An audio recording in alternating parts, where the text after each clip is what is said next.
Hi, Soman. Oh my God, glasses. These are so fashion. These are high fashion. High fashion.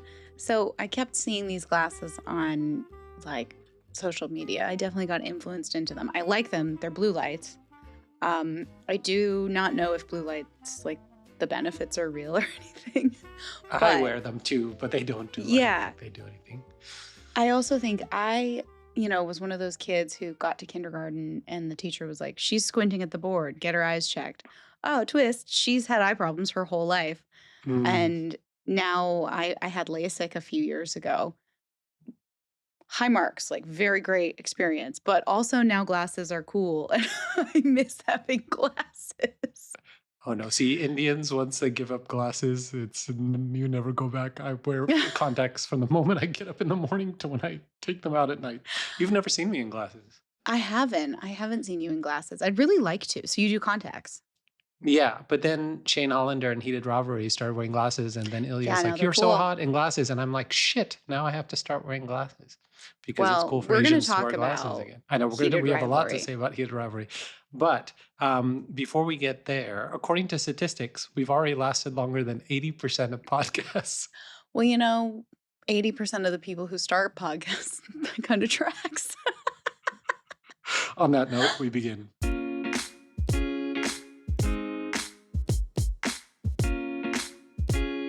Hi, I'm Victoria Aveyard, author of the Red Queen and Realmbreaker series. And I'm Soman Shinani, author of the School for Good and Evil series, and welcome to Plot Twist, the podcast that takes you behind the scenes of the biggest swings in our careers. Victoria's Tempest, her very first novel for adults, an epic pirate fantasy. And Soman's Young World, a red-hot young adult political thriller. Each week, we go behind the curtain of our creative process and give you our hot takes on thorny issues in publishing and entertainment. We answer your mailbag questions, and we pitch plot twists that we want to see in real life. Why don't you take us through some of your announcements? We had huge announcements. We had a whole episode of announcements last week. I was going to say, I have nothing left to tell you. We did a whole episode about me. I felt very Soman. But yeah, so you heard all my announcements last week, but congratulations. You're about to hear them again. Okay, good. We need a recap. So Tempest is officially available for pre-order, and it will be hitting your shelves September 8th. And more importantly, Tempest is actually 2 books. 2 Tempest. With the as yet untitled book 2 falling in 2027. We're hoping for late spring, early summer. And then, of course, as I've mentioned many times, those Red Queen 10th anniversary editions, both the individual books and the box set, are all now available anywhere you get your books. Could you just do like when they did Alien and Aliens? Could you do Tempests? My husband keeps saying, why can't you just call it Tempest Part 2? And I'm like, I would love to do that, but we can't do that. And I understand why we can't do that. Like, books don't do that. There is a title that I've been calling it in my head because we went back and forth a lot. And then I actually found this website. Shit, it's escaping me now, but it was really, really helpful. And it was a website that is like a word association website. So you type in a word. So I would like type in Tempest. And it's like, here's all the other words that like mean that thing or are close to that thing, but are also similar in like tone. And I kept making lists and lists and lists and lists. And then we went through those lists together with my editors. And I have one that is sticking. Oh, good. See, I'm assuming that'll be it. Usually if it's sticking. Yeah, we'll see. We'll see what the editorial says. We'll see. But what about you? Let's see. So Young World is officially turning from a novel into a long-form horoscope. Here are some of the things in the pages of a book that I finished more than a year ago. Spreading Gen Z protests, Western-led regime change, wars over oil and minerals and natural treasures, kidnapping of world leaders, shadowy trials and tribunals, ghosts of colonialism, Arctic territory disputes, and more stuff that is just like weirdly, insanely coming true every day. That makes me think I should just move to a mountain in India and dispense fortunes. You just have pattern recognition and have a general understanding of history because these are all things that have happened before. And you seem like this soothsayer versus just someone who's able to cut through. It's the same with The Handmaid's Tale. People are like, oh my God, it's like The Handmaid's Tale. And she's like, everything in that book had already happened. Yeah. So you're saying the same thing. I thought it was going to be, my subconscious was coming up with the extreme versions of what I thought would eventually Mhm. happen one day, not realizing that everything was going to happen right now. The Tr extreme was going to happen now. But truth more is important stranger. announcement, we are extending the pre-order offer on Young World to March 1st. Since so many of you have taken advantage of it, I can actually increase the print run on the free What? pre-order gift, which is if you pre-order the hardcover of Young World in all this glorious 500-page neon and sprayed edges and all that stuff, you get a second book, Diary of a Novel, a beautiful 400-page paperback bound edition of all my collected Substack diaries over the last 3 years for free. All you have to do is go to revoltingyouth.org, and you'll upload your pre-order receipt there, and you're going to keep it, and you're going to keep Victoria's pre-order receipt, because next week or the week after, one of these 2 weeks, we're going to announce the other gift you get for pre-ordering both, which I actually think is a really fun So we're going with opportunity. that idea? I think The so. I idea think you it's really talked me? good. Okay, cool. Yeah, I I'm like finding it. out with you guys. I think you guys are gonna. I think everyone's gonna like it. And if everyone's like I like boo, it. then we'll change it. What So if they say boo? Oh no, don't boo. then Don't we'll have to. boo. Then we'll say, oh, it was a joke. We have a It better was a gift joke. coming. Okay, now for Oh. today's hot topic, which is relevant to everything we've been talking about, including heated rivalry. How do you make a book a hit? Or more generally, Mm. how do you make anything a hit in Mhm. 2026? So we're going to get there, but we're going to start with our first segment, which is our theme of the week, where each week we're going to come up with a word or phrase that encapsulates the essence of our week on and off the page. Do you want to Mm. take it? Do you want Well, me to go? I think you go first because you're a real high and I think I'm a bit of a low. So let's start with you. Interesting. Mine is disappearing act is my theme, because as promised, I think I talked about this on my podcast. My most productive writing weeks of the year are actually after Christmas. Crazy. And so I said goodbye to my partner who was in Miami for, a wonderful holiday with my family. And then I essentially said goodbye to my family and moved into a room upstairs. And then I hid. I woke up every morning, I'd play tennis, I'd swim, and then I'd work on the dark middle grade romance fantasy book until the afternoon. Then I would do an hour-long dry sand beach walk, which is actually much harder than it It sounds. is. It's an insane workout. And then I would come home, do a little more work, and then I'd eat dinner with my parents, at which point they would say some version of "you treat this house like a hotel," and I would try to placate them enough to get to the next True. day. And then I'd watch Heated Rivalry or Real Housewives and go to bed. And I did this for 10 days. And we both have so much to say about Heated Rivalry, but more about that when we get to our plot twists in real life section. But after 10 days of this routine, I feel like kind of like a big weight's been lifted off me, because the book DMG, Dark Middle Grade Romance, is now in a good place, as as we're going to call it. And I'm heading towards DMGR, having. Damager. Damn it, that's really good. We're gonna call it Damager. Or you Damager. could just call it Damage. Uh, I'm that R pro. makes a big difference. Big difference. But it's now in a good place. And I feel like I'm heading towards having about half the book written by the end of January. The target word count for this Ooh. is like 120,000. Cute. So honestly, it's more of a, and I'm curious about your opinions on this. Honestly, it is at its heart more of a young adult than a middle grade. But like I've said before, I think YA has become MG and adult has become YA. True. So, all of which to say, I didn't have the most restful holiday, but I feel calm. And that's what having like open runway and these kind of empty days to work with does for me, as well as nights with Shane Hollander.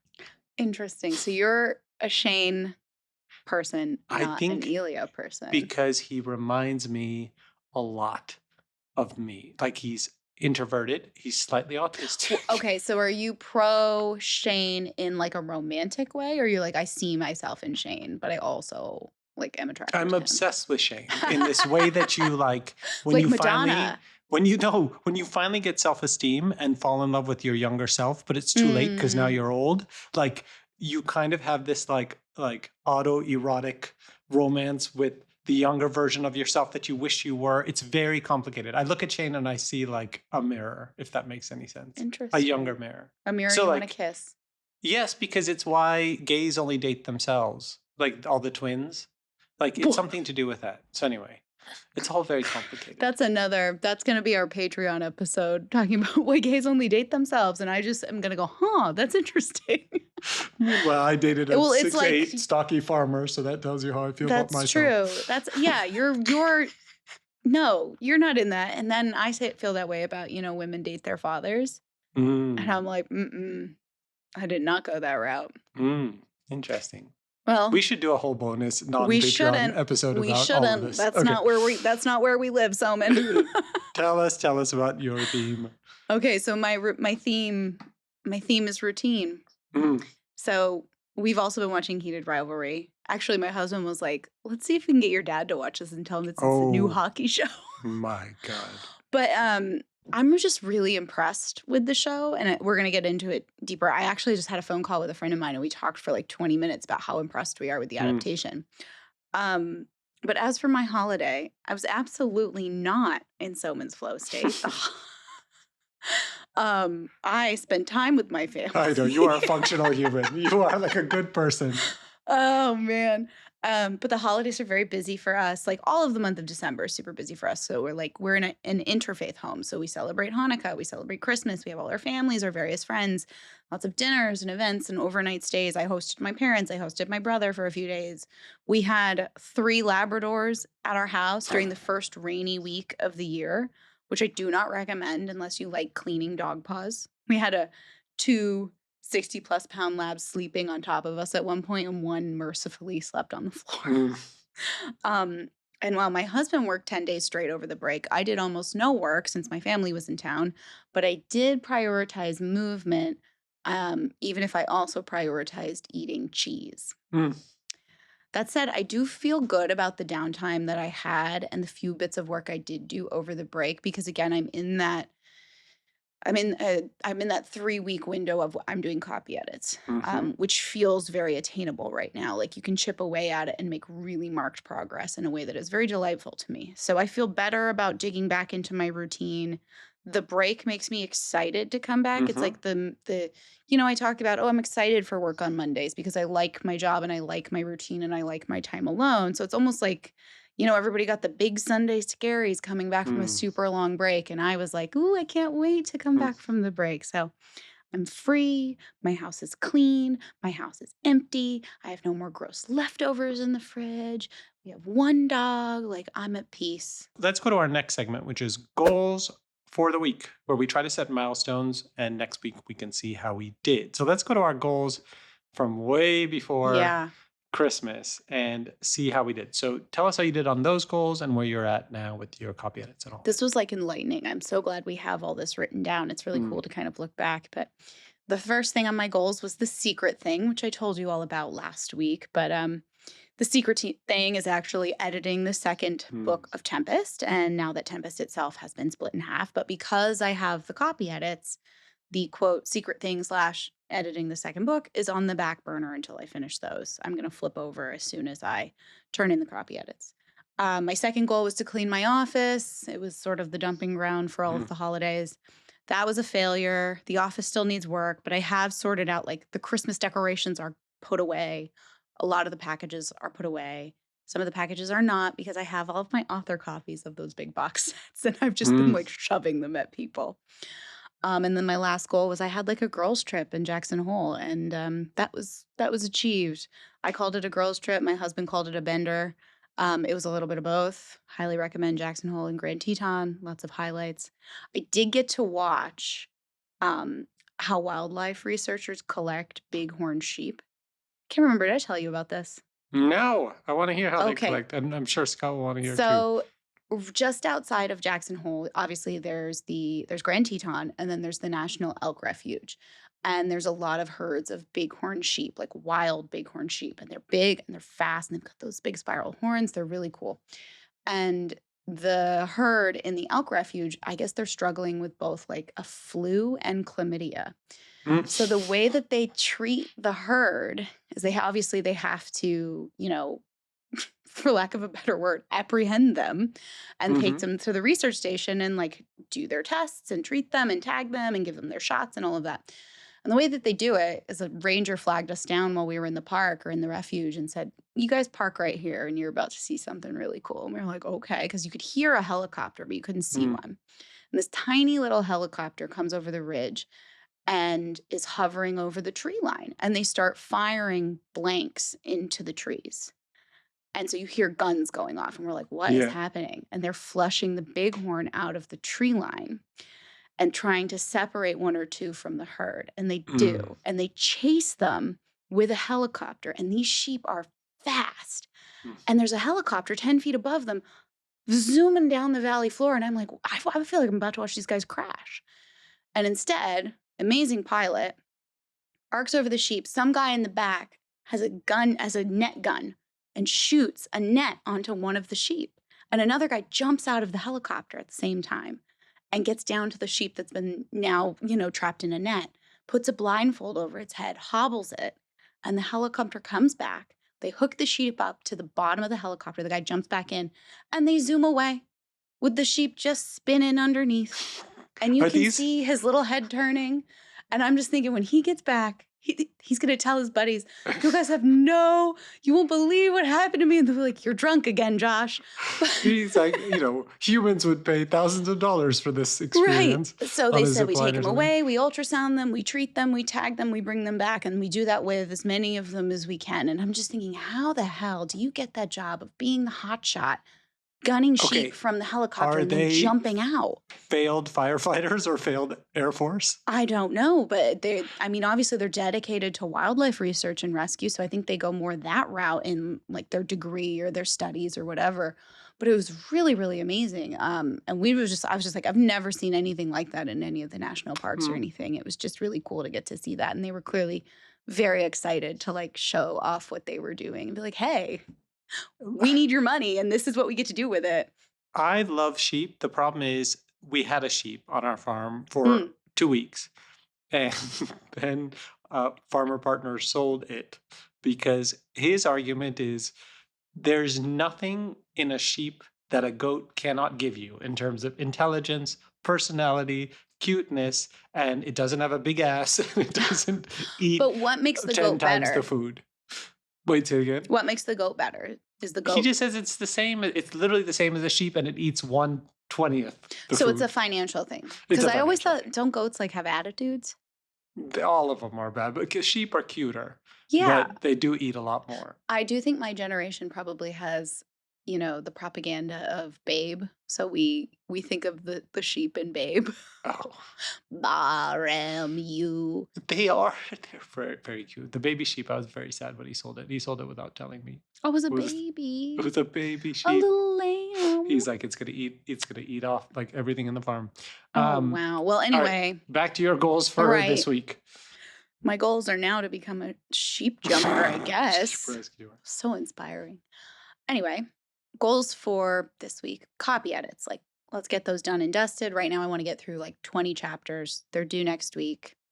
As I said, copy edits are sort of my favorite, and they feel like a victory lap without the pressure. Okay, but because give us things. details. Are you Okay, I'm agreeing going with to. them? Are I'm you going happy to with let them? me Okay, let me okay. do my spiel, Somin. We want Christ. the goods. All right, keep going. So it feels like the victory lap because what you've needed to do, the hard part is done, Mm. but it's not entirely done. So you're not having that, oh my God, there's nothing else. Like the second I leave this page, I can never touch this page again. It's not the end of the line. So it's a very happy medium. But you are dealing with reading the work all over again, and you don't want your eyes to glaze over reading the story for the 12th time. You still want to be as sharp as possible as you can be at this point. To your question of like, am I agreeing with the copy edits? Yes, for the most part, I find that they're really, really good and good in a way where I'm like, I trust the copy editor to be checking and catching things. So there have been some things where I'm like, that's really nitpicky, but in the back of my head, I'm like, she's reading super closely. And I'm really, really happy with that because it means that I can.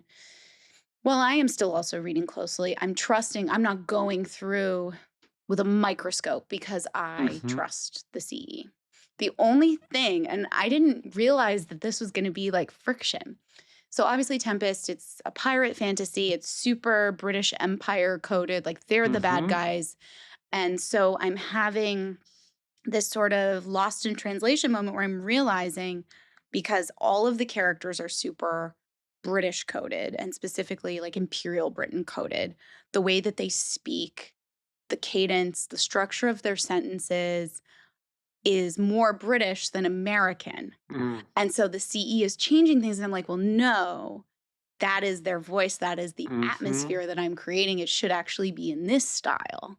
And, I can just stet it. That's fine. But I think the best example is, so they mention, they talk about the king in passing and they say, oh, the king said blah, blah, blah, blah. So in my mind, also because like my mom is Scottish, I consume a lot of British media. I've always seen it capitalized. I capitalize it. I would feel weird writing the king and not capitalizing it when I mean the king or the queen or whatever. And so it's capitalized all through the book when they reference the king of this British Empire stand-in, and she has capped it or mm. lowercased it.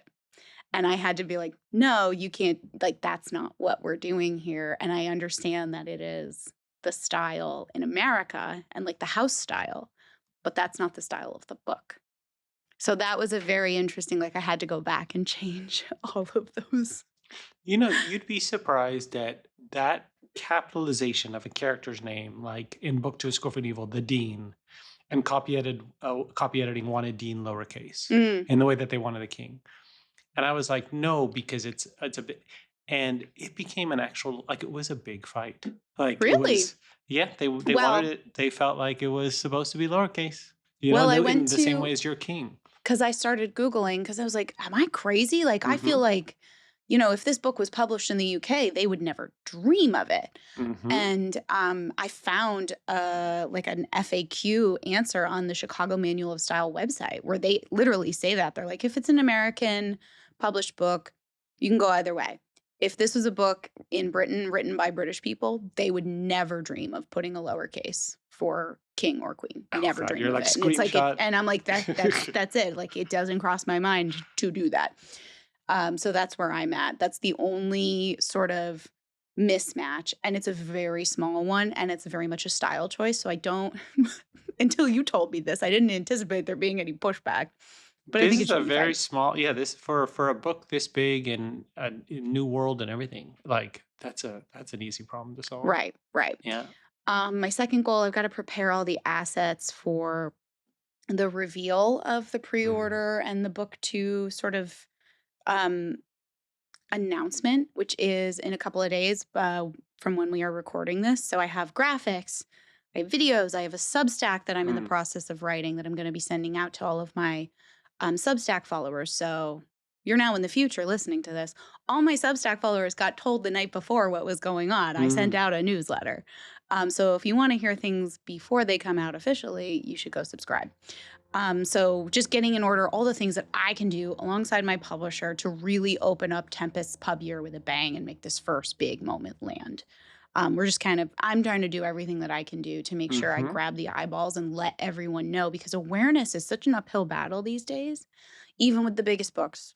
There are always people who are like, I didn't know there was a sequel. And I'm like, how did you not know there was a sequel? Mhm.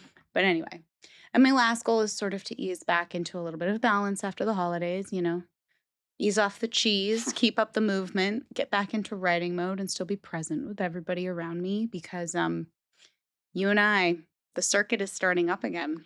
It's starting, We're and getting on luckily the road soon. we'll be seeing each other like every week. It's gonna be great. Um, Oh my god. yeah, it's gonna be a lot of trouble. Eventually we'll record one of these together. Yeah, yeah, yeah. That'll be fun. All right, so let's just go back in time really quick. Chapter 15 of Damager. We're gonna just call it Damager. It's so good. Damager. That should just be the damn title. Um, yes, it's done. It's the toughest chapter in the book because it's really the lore chapter where a lot of stuff comes together and you understand the world fully, but happy Nice. with it. And then I had to get to New York to sign those Books of Wonder books for 36 hours or whatever it was. That happened before everything. I just remember a sprint to get to Miami and finally getting there and collapsing. And then the goals for this week, as always, I'm going back and solidifying chapters 1 through 15 to make them feel like perfect and I understand the world and everything's good before I do the big finale chapters to part 2. The book is going to have 4 parts. So this will be the like halfway of the book. And I feel like if I nail, Midpoint. yeah, if I Bow, bow, hit bow, the bow. midpoint, I feel like everything's planted and then the rest of the book is just the explosions and the payoff, A little bit. I feel like anytime up until the end of act 2, like the low point, like that's when the Hmm. dominoes really start to fall for me, but act 2 itself, the whole thing is pretty hard for me. It's hard. Yeah. I think usually once I get to, you're right. Even when I start part 3, it's going to be tough. Part 4 Sorry. will be that beautiful breeze. But yeah, you'll hear a Mhm. lot more cavilling from me as we get into part 3. And then goal 2 for this week is similar to yours, kind of start the official PR push for Young World now that we're in 2026. I think of it as we have 120 days. There's a lot of pieces to the strategy as we're going to talk about because it's very different than, a normal book. Mm. And so we'll get to that in industry nonsense. And then my third goal is just kind of ease back into my St. Louis routine, which I haven't been in a while, and also make time to see my partner because we spent 10 days apart. Mm. And that's actually way too much for us. I get depressed. Like, I think every couple has a number of days Mhm. that they can I agree. withstand being apart from each other. I remember Harry and Meghan said theirs was 14. I would say 9 is ours. Mm. 10 suddenly becomes Yeah. too much. Yeah, I think the longest we've gone might be 15. It's less than 3 weeks, and What's the that number sucks. that you actually can withstand? I mean, there's withstanding and there's, like, you have to do it. You're not gonna die, Yeah, but yeah, you're not gonna you're on the die. road and it's just gonna happen. I don't know, I've never been in a position where I've hit the wall where I'm like, "This is too much," and I've been able to, like, pull the plug and go back because Mm. it's always been on the road, but my mom, I remember she would always do this. So she would growing up, she would go to Scotland in the summer, and we would go for a couple weeks and then come back, and she would stay longer with her family, and she would always plan, like, "I'm gonna stay an extra month with my parents," and my dad's like, "Uh-huh, sure," and then a week later, she'd be like, "I'm coming back." Yeah, yeah. So I know what my mom's is. But yeah, I haven't really had the level of control. Obviously, you have the this sucks. I don't want to do this. This is too long. But I've never been in the position where I'm like, okay, I'm gonna cancel the rest of the tour. I mean, obviously I could if I really wanted to, and sometimes you see authors do that and you're sort of like, Well, I think it's you just just screwed knowing the over a number. bunch of people. I would never in a million Oh years cancel a no. tour, but I think because I know the number is 10, when I get the tour schedule, we sit down and we're like, okay, Oh, that's a on good day point. 10, you have to be here. So Right. it sort of schedules it for him. But Yeah, I don't know. This last one, he was like, that was too long. And mm, if I had been gone without him for the entire tour, he would have been really, really upset.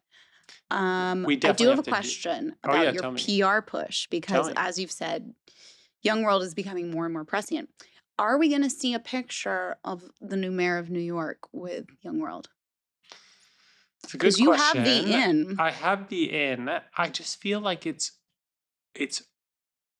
it's coming out so early in his administration that at this point he's actually trying to draw attention away from his youth. So I think it's like it's a tricky time. Do you know what I mean? Like I think I can get it to his mother Oh, quite yeah, for easily, sure.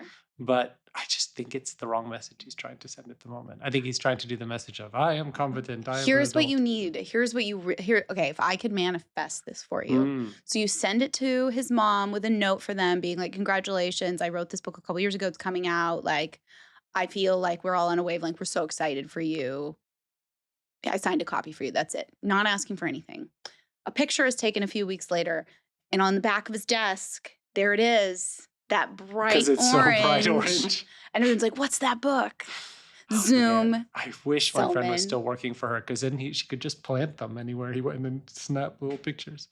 Um, Damn. but yes, things to think about in the PR strategy, of which we're going to talk about shortly when we come back and get all into how we plan to make our books into hits in industry nonsense. Hey, this is normally where you'd hear an ad for T-Mobile or LinkedIn or Shudder, My Pillow. Not my pillow. Thankfully, we don't want ads in our show. At least not the kind that detract from this very carefully curated, controlled experience for you.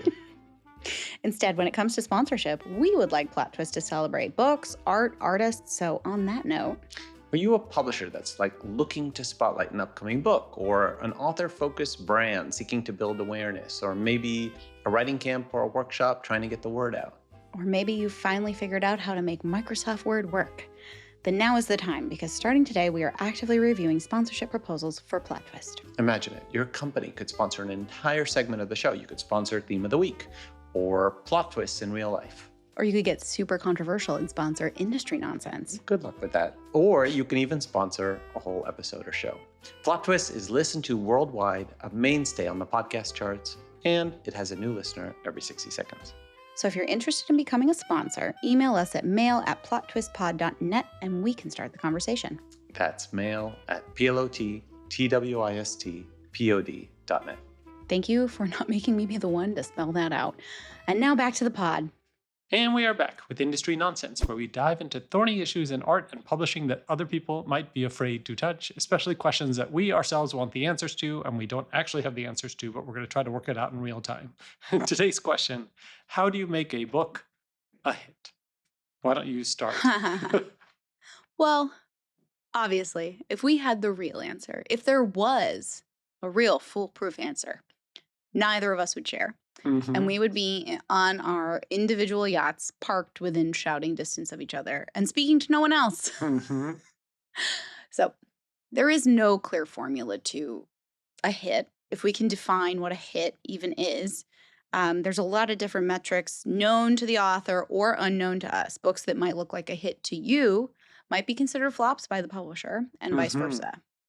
So bear with us as we delve into the not so set path along what a publication year looks like with some of the mileposts along the way in a traditional publishing journey. And so we're personally drawing on our experiences. We're talking about things we've seen happen to others or have experienced ourselves. So this is not an exhaustive list or even a checklist. Things that work for one author might not work for another, or an author you see hit all the big check marks, get all the big glossy things, might actually not win the big prize. Mm. We see surprise hits all the time and we see surprise flops.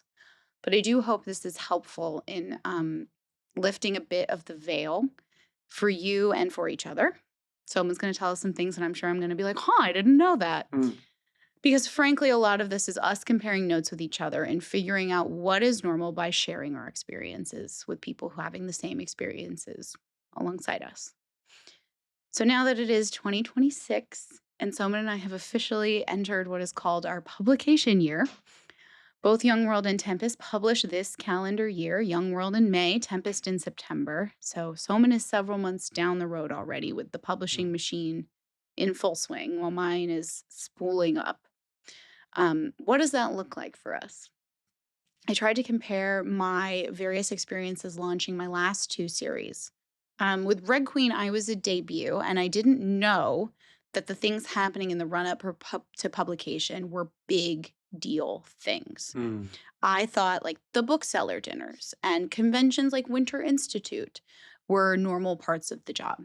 I thought that ARC mailings and social media spotlights on their accounts from blog tours, radio tours, book tours, group tours, festivals, conventions. I had no idea that placement at these things, these kind of organizations, these things being put on my slate were actions signaling you have been chosen, or at the very least meaning like you are front list and we believe in this book. And I guess in hindsight, it's a good thing I didn't understand the opportunities being given to Red Queen because I didn't feel any of the pressure that came with those opportunities. So when like the New York Times list day came for the first time for me and I hit #1 on the old YA list, which was not just hardcovers and it was run entirely by John Green. Mm. I was over the moon, but I had no idea what I just did. Or that I had like set a record that would never be broken because a debut has never hit #1 on that particular list. And it never will again because they changed it. Mm. Let's and pause there then- for a second because people don't understand Oh. what an achievement that was. I mean, people don't realize that they changed the New York Times list in 2015. Yeah, so I was February 2015, and by the following year they had changed it. And so back then it was paperback and hardcover Mhm. together, all backlist together. Yep, And movie so covers, all of the movie everything, tie-ins. everything. No series. I mean, all the series was on one list. Everything was together. So for Mhm. Victoria to debut at #1 at the time was not just shocking. It was like proof of an absolute phenomenon, like Hunger Games level, like it just had that feeling at the time. So when she says that she does that, like didn't realize it was a big deal, like it was the biggest. Of No one deals at the told me time. either that Mm. no one else had done it. Yeah. like ever again. Yeah. It was and then they changed the list Mhm. because for good reason. And then we had the ebook list, which lived Mhm. for a little while, which a lot of people would game to get the New York Times Yeah. bestseller moniker because you could, do a sale. And then Mhm. that week, suddenly you're an ebook bestseller. And they took that Mhm. away They eventually got rid because of that. it Yeah. was being abused a little bit. But then the landscape changed, the list changed. Going into Realmbreaker in 5-6 years later, the run-up for that book, the launch of the new fantasy series I was doing was during the pandemic. It was releasing in May of 2021. So there were no tours at all, no bookseller dinners to organize. I think I did like one bookseller Zoom maybe. But it was a really like starkly different experience, largely Mm. because of the world state and a little bit, I think, because as I realized over the course of that series, I deviated a little bit too much from my bread and butter, or at least what the publisher thought my bread and butter was. And there was kind of confusion over what to do with a crossover fantasy from somewhat of a popcorn dystopia writer, which was the box that I was in from Red Queen. And I'm so proud of my Realmbreaker books still, but I can look back and say I wish we as a team were more aligned on how to market those books to the readers who would love them. And now I'm in the Tempest ramp up. So 2026. And I've got 9 months until she releases into the world. And I'm not going to insult parents by equating this process to pregnancy. That looks way worse. But there are comparisons to be drawn. There's a lot of uncertainty. There's a lot of hope. There's a lot of fear. There's an immense amount of comparing yourself to others running the same road at the same time. Mm. And I don't know if you guys have looked ahead to September, but I certainly have. We had a little dancing to do to figure out what week in September we were coming out in, because it is like a murderer's row of releases right now. I'm sandwiched between much anticipated sequels from Rachel Gillig and Leigh Bardugo, and they're both brilliant, lovely women, so I feel like I'm in very good company. And to sort of extend the metaphor, the pregnancy metaphor, you're always looking for signs that things are going right or going wrong. Mm. And I'm sorry to frustrate you all, but these signs are subjective. So I'm not going to say, oh, your editor's taking too long to email you. That's a bad sign. Your editor might just be slow at emailing. Or you may be at a publisher that just has less oversight or a different timeline. And 6 months out, you might feel abandoned, but 3 months out, you can't stop getting emails. So for us, we have very, very few true metrics of what is going on until it's come out. Goodreads used to be one of them, and it's still somewhat of an indicator depending on your genre. I do like to check to see the hard numbers of readers who are looking forward to the new release, or at least are aware of it. I did just see today, and I feel like I'm a dummy who probably is finding this out years after everyone else, but you can buy bots on Goodreads, right? What? Yeah, I look at Tempest's Goodreads page like a hawk right now because I know Yeah. things are starting to move. And today I saw an influx of just stars, like no word, not a written review, but just stars from a bunch of accounts that are very clearly those like invented names that are just off with stock photo pictures. Mm. And I clicked on a couple of them and I saw that they had all just done this to a bunch of books, including one common denominator book from some author who clearly, based on however many they just got on a book that's 5 years old, they just bought a ton of stars. And these Huh. accounts pad their accounts Yeah. by 3-starring other books to 5-star this one Oh, book. And I was got like, it. wow, does Goodreads have a bot problem? And the internet was like, yes, dummy. Yeah. I feel like the heyday of Goodreads I is sort know, of over I know. anyway. But unfortunately, it's still the only one that has like author tools. So, Mhm. but another solid metric that we do have is a pre-order number, though that can be a bit like watching water boil. And you can Mhm. drive yourself crazy getting constant pre-order updates. But I Mhm. do intend to drive myself crazy. Mm. We're also in a new atmosphere where special editions and blingy copies are considered a huge marker of a publisher investment. So this is what we're always trying to gauge, is how invested is the publisher? Personally, I'm very pleased with what we have in the works for the Tempest cover, and I know Soman invented an entire color for Young World. But I like feel like any, you did for yours. did we? I don't think we invented a It's an color. unusual color. I don't know that you could invent a color. I feel like they all kind of exist in the spectrum of light, like they have to. Oh, if anybody can claim to invent a color, It's you. it's me. But Like anything Um, else, a pretty cover is just that. It's a pretty cover. It means nothing if the book inside can't back it up, and then you just end up with the flash in the pan. And again, we are talking about traditional publishing, so keep that in mind. But I do find it to be a good indicator when you're being sent to industry facing events. mhm, Now, what are those? Those are conventions or industry events facing inward to people who work in publishing in the publishing industry, who are like booksellers and librarians and educators. Events like Winter Institute, ALA, Children's Institute, ABA, TLA. I know a lot of our listeners, if you're, readers or aspiring authors, you might have never have heard of those events because they aren't public facing. They aren't for consumers, they're for colleagues. mm, And you, as an author, your presence at those events is usually controlled by a publisher sending you there because they want to get your work in front of the people who are the biggest champions when it comes to putting your books in readers' hands and on the shelf. So, events like the ones I mentioned are also big opportunities in the ARC strategy. Your presence will likely be accompanied by an ARC drop so that after you charm everyone with your spiel, you have an advanced copy to put in their hand, alongside a pile of other ARCs also begging for their attention. mm, So my ARCs are about to go to print at present with the first batch intended for Winter Institute next mm. month. But Soman is already very, very deep into the ARC song and dance this year. So I'd love to know what your strategy so far has been with Young World. You've mentioned it's pretty old school compared to the more recent strategies with arts Mm. where printed ARCs are becoming more and more rare. Yeah, I mean, before we get there, I was trying to think of what the best way to provide context Mm, for this extra bit of info I'm going to give to you, because I think you did such a great sort of comprehensive job laying out what pub year is like. This one's different for me because it's with a new publisher. It's with Random House. And the reason why, and I can be totally honest here because I've talked about this in my own Young World episode back from September, is I have made HarperCollins tens of millions of dollars with the School for Good and Evil series. I yes, you wanted the have. chance to go out and do this radical book. Um, and in the end, they were not receptive to that idea.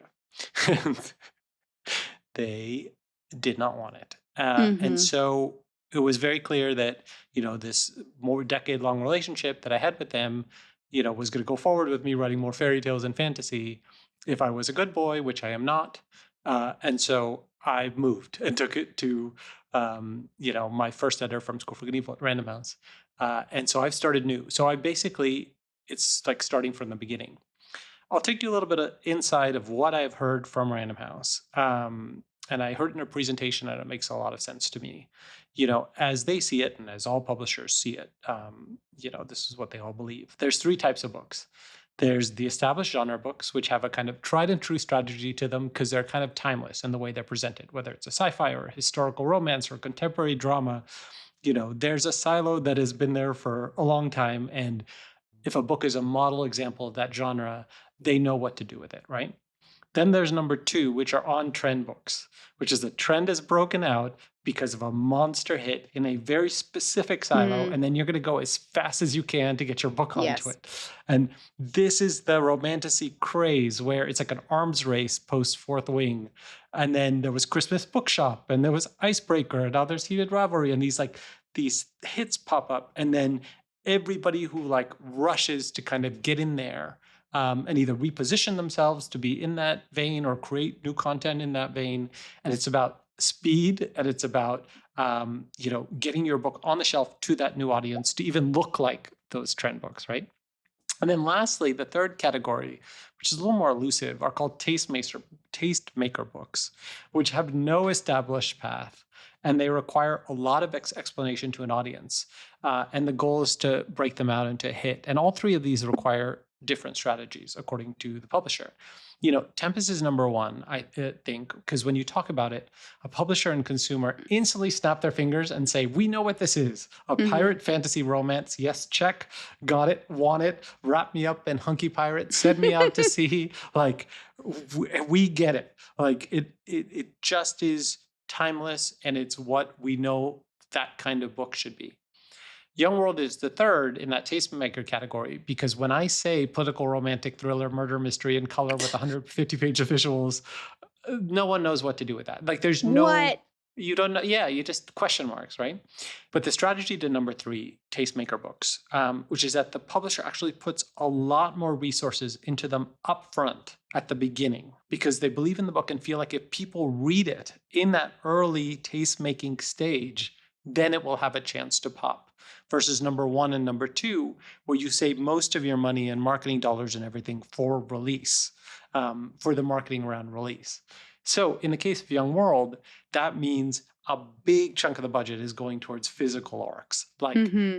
like I would say 10 times the number of copies that we would have done for School for Good and Evil.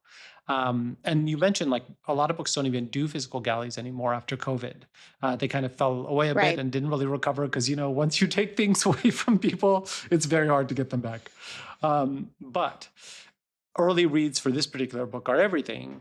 So that was also one of the things I harped on, that no one would understand this book unless you held it in your hands physically. Hmm. Like even my agent Pete still doesn't understand the book until he had it in his hands and actually held it and he was like, okay, now I fully see the vision. So that was crucial. So that's why we printed so many arcs. The other thing is like we were more deliberate with the arc on this one. Like in your case, because Tempest is a normal traditional Right. prose book, Straightforward. your copy edits, when you're done with your copy edits, that when they input your copy edits, that will then be your arc. Hmm.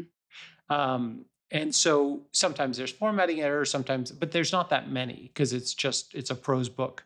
In the case of Young World, because of all the visuals and everything, we wanted to make sure that the arc was as close to the final reading experience as possible. So we did 6 extra passes to make sure that the arc really feels as close to the final version, even though we can't match the neon specs and all the crazy stuff that you'll have in the hardcover because of, arcs aren't necessarily cheaper. The other thing is, unlike, a book in category 1 and 2, we had to be a lot more creative in who we were sending them to. Because yes, we can send them to the booksellers and the influencers and the bloggers and the librarians and the teachers, all the usuals. But that's not going to, make the book break out necessarily. We had to get them to the audience. And in this case, the audience is teenagers and, people in their young 20s and, people who are interested in youth activism. So we started looking at Model UN conferences and Gen Z and Gen Alpha candidates who are running for office and international youth leadership summer programs and high school student councils, literally going high school to high school and sending them to like the president and vice president of the school.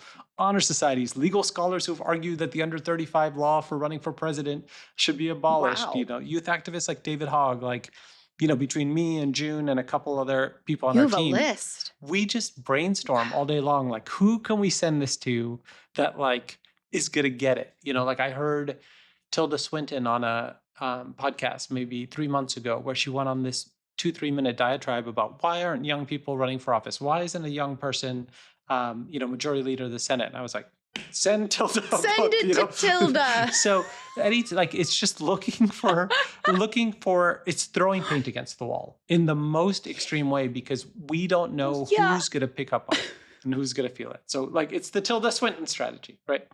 So it also means going to people I haven't talked to in years and going through my phone and just asking questions, and even asking listeners, who do you think, would resonate with this book about teenagers, running coups against the government and taking over, But in the case of that third category, the most important thing we have to keep going back to is with a tastemaker book, it has to deliver. Mhm. With an established genre book or an on-trend book, you can, and we've seen this so many times with Yes, we have. authors, you can cheat on, with a little bit of Yes, hype you and can. specs and the beauty of the package and the concept for a little while, just enough to get it released, right? It's a bit like a blockbuster movie like Avengers or Avatar, which doesn't really have to be that good to open. But with an indie movie or a tastemaker book, your only hope is word of mouth. So you have to be damn confident in the fact that people are going to like it. And so this is the other difference between those 3 categories. In number 1 and number 2, you're declared a lead title early on. Mhm. From the beginning, you're a big book, right? Right. With a tastemaker book, you usually are treated like the redheaded stepchild until the very end when the book is done. And if enough people at the publisher start talking about it and Right. resonating with it and mimicking that word of mouth that they want in the public, that's when you finally get invited to the ball, right? So, I think the other thing to think about is the timing with how you declare a hit. So we're trying to convince you, how do you make a book a hit? Like, well, no opening week, which is not true. In publishing, things take a very long time, right? And so unlike a movie, which after 2 or 3 weeks, if it's a hit or a flop, Mhm. School for Good and Mhm. Evil really, really popped 14 months after it came out. That's so Um, crazy. Beast and Beauty sold 2,500 copies its first week, which was way under expectations. And then it just stayed at that number and never really went down. So, Mm. all of a sudden it was like, whoa, and a year later they're asking for a sequel on that, and everything like that. So you just don't know what the sales curve is going to look like. And people take a very long time to read, especially now. Right. And the last thing I'll say, and I really firmly believe this, especially the older I get and the way the world is changing. Anytime one person reads your book, to me, that is a hit. They sat down with it and they immersed themselves in Mm. it and had an experience with your soul and your subconscious. It is the most deeply intimate experience that you can have with someone other than, heated rivalry. So, anytime someone reads my books, particularly Young World, I almost want to tear up when I meet them because it's like, okay, you actually see me more than Mm. even some of my friends who haven't read my books. You know all my secrets. You've seen what's inside me turning onto the page. So every single reader who joins that club, you have a hit. All Mhm. the rest, the metrics and numbers and expectations, it won't really matter to you in the end. You'll care about the ones who did read it, not the ones who didn't. I will always care about the ones who didn't. But I'm trying to You're appeal so at to our better peace. angels. You're so zen. You're so, this is like back to the jealousy thing. Like you don't feel it anymore. Maybe I'll get there. But no, I totally, I so resonate with this idea that, if someone reads a book, especially the book like Young World or like Realm Breaker or what Tempest is going to be, they read those books that maybe are more niche and someone who gets it, you're like, you get me. Mhm. There's a line between us. We are on the same wavelength. And that's a really, really cool experience and And we're just starting to feel that such a also with the treat. podcast. When people come up to us and they're like, we've Yeah. listened to every episode. We just want to give you a hug. You live in our brains. Oh, God. On that note, we will be back to actually answer some of your questions in Reader Mailbag. And we are back with Reader Mailbag, where we answer two of our favorite questions from the week. Number one, from Kerrigan, with the recent Ask This Book AI feature being announced for Kindle Boo. with no option for readers or authors to opt out. Do you foresee publishers and or authors pulling their books from Amazon? What do you think?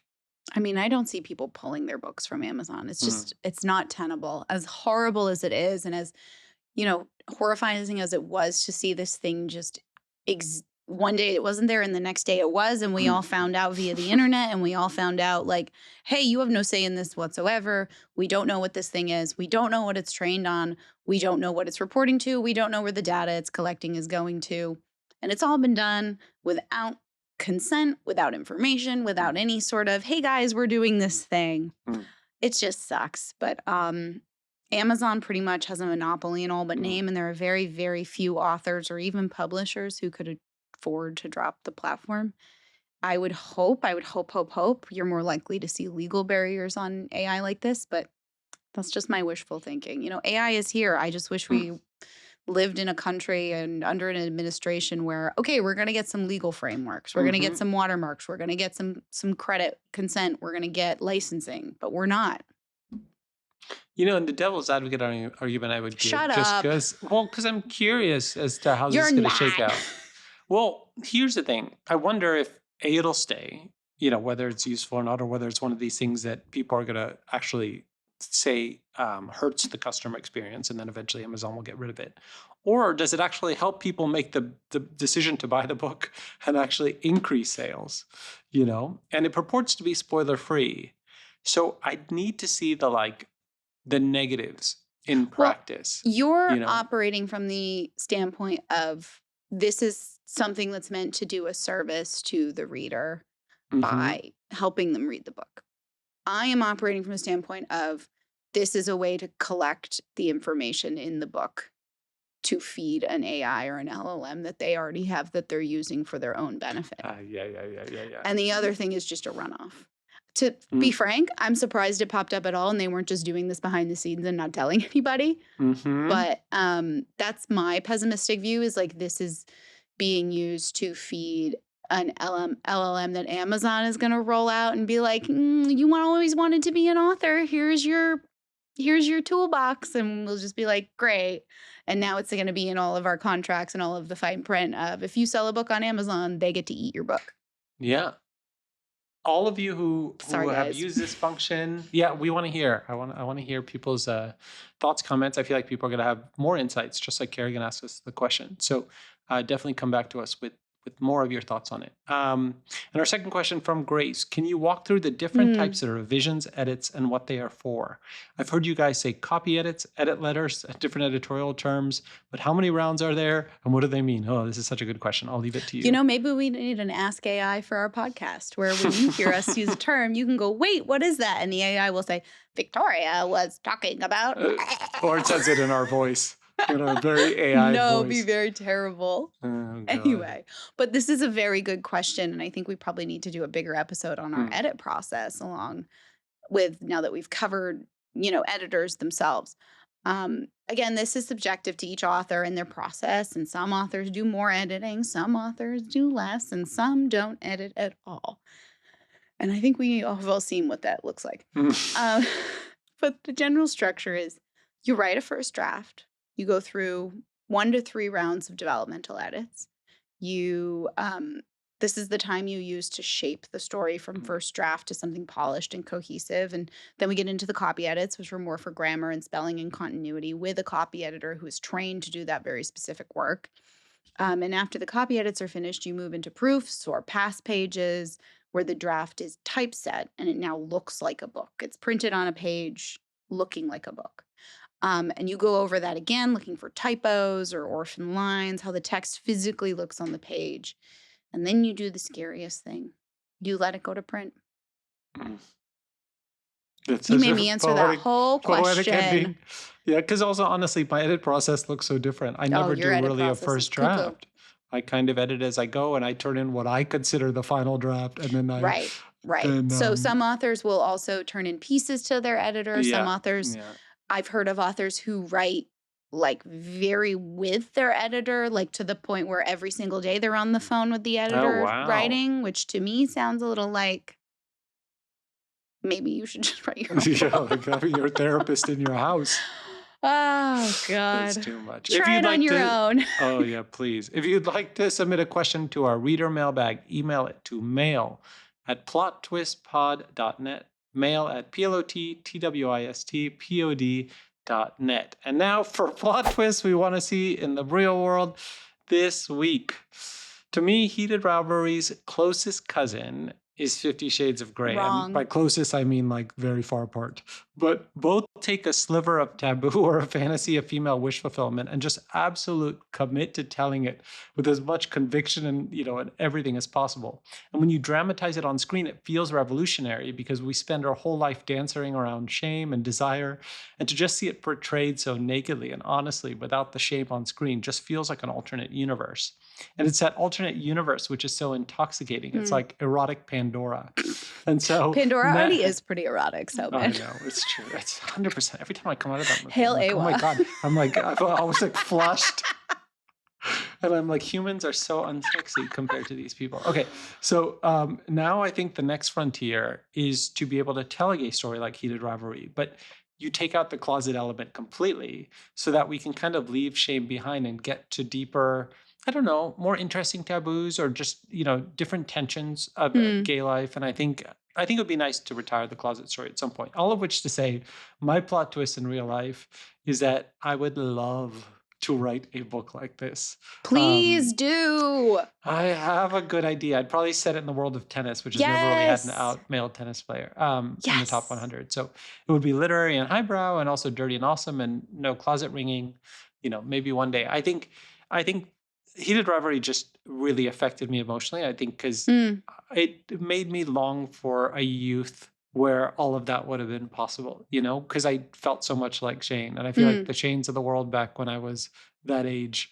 did not have that route to happiness. So, Yeah. like, for instance, my partner was a big basketball star. And so we almost have this alternate fictional history where we met in high school, where he was the basketball star. Like, we Mm. almost had to create our own romance. Does that Yeah. make sense? We It almost had to make does. our own fictional book, Yeah, because it it never does. got to happen. It does. So, And I was talking with a friend yesterday about it, and he was saying some of the similar things. Like, it brought up all of these like sort of longings for a world where that was something you got to live or whatever. I Um, think it's affecting girl audiences erotically, and this really like I think it's somehow deeply empowering to watch men be vulnerable in that way. And I think for gays, it's a very kind of like deep emotional experience that a lot of them are papering over with like funny memes and everything. But I wouldn't be surprised if most of the gays in your life who've watched it have been very emotional watching it. mhm. I would think also for women, there's an element of like safety too that we don't get in a lot of Yes, other yes, yes, yes. media because Mm. it's inherently. I don't know. I was talking about something totally different. Another movie that we had just watched, Begonia, and Mm. the movie was very unsettling to me, and I felt like the ending undid a lot of the critical read I was having about like the gender dynamics of it, and I had to explain like how inherently imbalanced male and female relationships are because of the danger element, and like that's Mm. never really a thought in men's mind for the most part. Is like the spectrum of fear in male female relationships is, oh, they might think my body is gross too. They might murder me. And that's a very wide spectrum. And I think a lot of women are reacting to heated rivalry because that's just not something that is part of it anymore. There's no And fear there. also, the girls are the Dumbledores and the Yeah. Gandalfs and the wise Uh-huh. shepherds, Yes.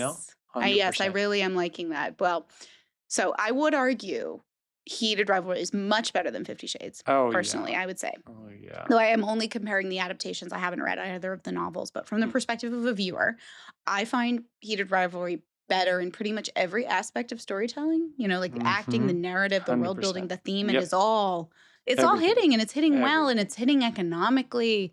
And I really want you to do the same for a tennis romance. I do love the idea of you doing it in the way where the closet is not part of it, but Mhm. I want you to keep the element of forbidden romance. I Oh, want them to yeah. have to Of keep it a course. secret, but not because like, oh, they can't be gay, but because Mhm. like they can't be together. Yeah. Because that Yeah. tension is still so good. Yes, yes, yes. Oh, things to think about. I know. Well, my twists aren't motivated by the terrifying geopolitical state of the world.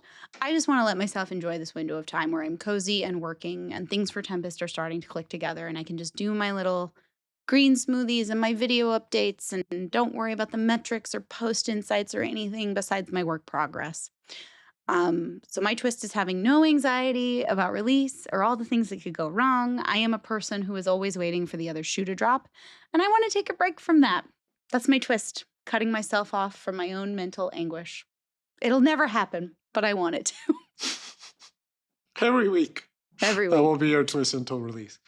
And our final segment of the week, Pup Twist, in honor of the one and only lady who lit up my life for 2.5 wonderful years. Meet Mabel Bell, who belongs to listener Vanessa. All right, tell us about Mabel Bell. This is my border collie mix, Mabel Bell. She is my sassy assistant who reminds me to take breaks from my computer and then take her on walks through the autumn leaves. It is a great way to get unstuck and to let the creativity back into my brain. Her sweet face is always encouraging, and I'm so incredibly thankful that the universe brought my soul pup to me. And we're Hello, looking at Mabel we're looking at Bell. Mabel So Bell with her sweet. like What a sprayed smile. legs. What a smile.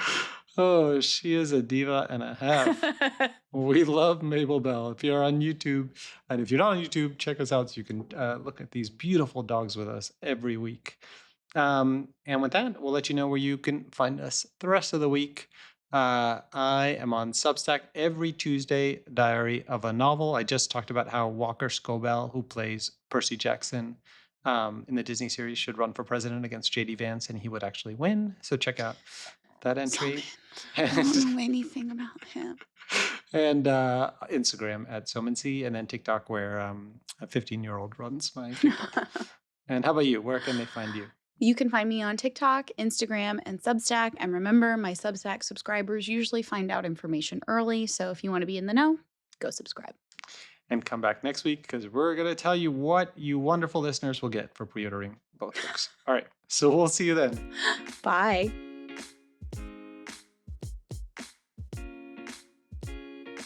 Plot Twist is hosted by Victoria Aveyard and Soman Chainani. It's produced and edited by Liam Billingham. Our logos, art, and graphics are by Michael Blank. The music is by Thieves and Louis Adrian. Production support from June Secchia. If you enjoyed this podcast, please subscribe to Plot Twist wherever you listen to podcasts and drop us a review to let us know how we're doing. See you next Thursday.